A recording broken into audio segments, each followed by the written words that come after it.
Salut les amis, j'espère que vous allez bien. Cette semaine, on part à Versailles et on va faire un petit retour 410 ans dans le passé, car c'est en 1610 que Louis XIII est couronné roi de France.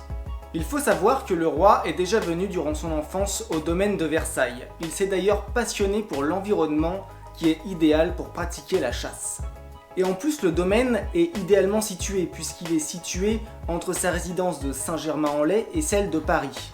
Il s'y sent d'ailleurs tellement bien qu'à la fin de l'année 1623, il décide de se faire construire un petit relais de chasse.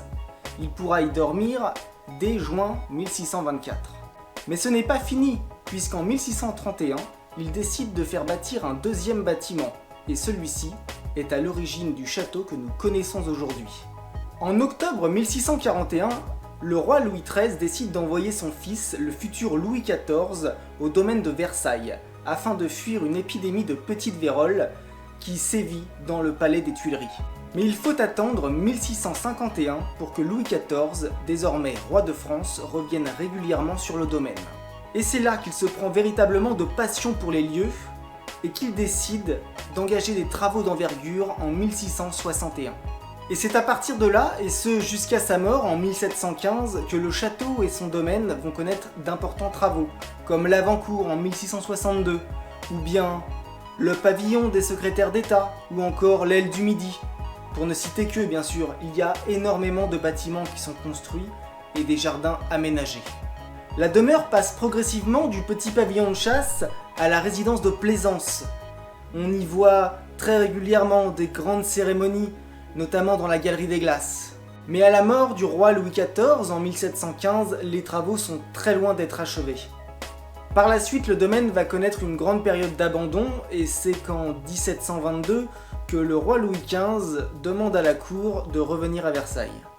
Il décide alors d'achever les travaux de son arrière-grand-père Louis XIV et demande aux architectes de lui faire des espaces plus intimes, étant donné que Louis XV est un roi très timide.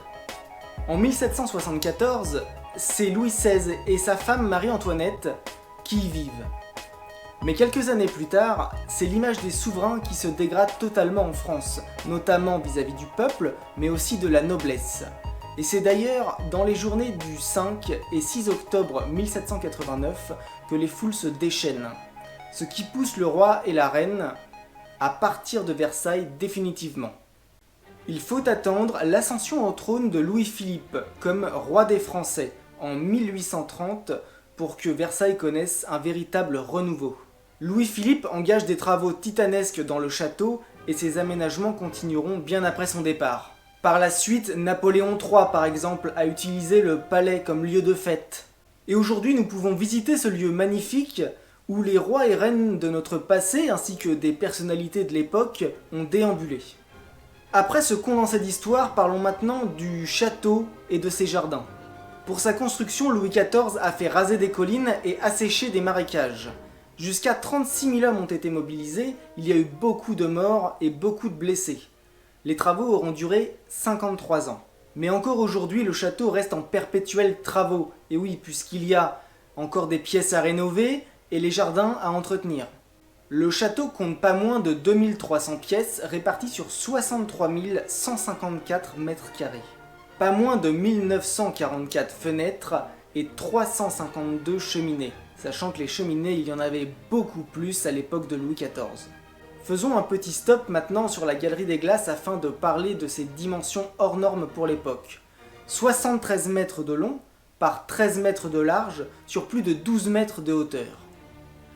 Cette pièce compte pas moins de 357 miroirs.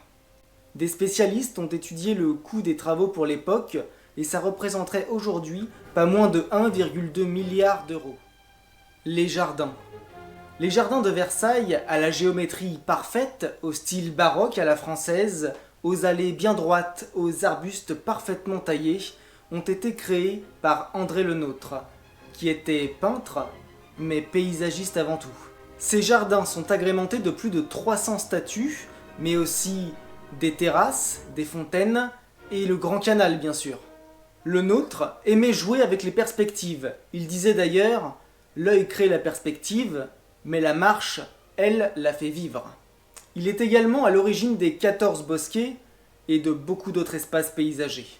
Nous devons cette merveille d'architecture à plusieurs génies, des architectes bien sûr, mais aussi des paysagistes et des ouvriers qui ont donné tous les jours le meilleur d'eux-mêmes afin de trouver des solutions à tous les problèmes de construction de Versailles. Mais surtout à la démesure de Louis XIV qui voulait un château à la grandeur de sa personne et aussi titanesque que ses ambitions.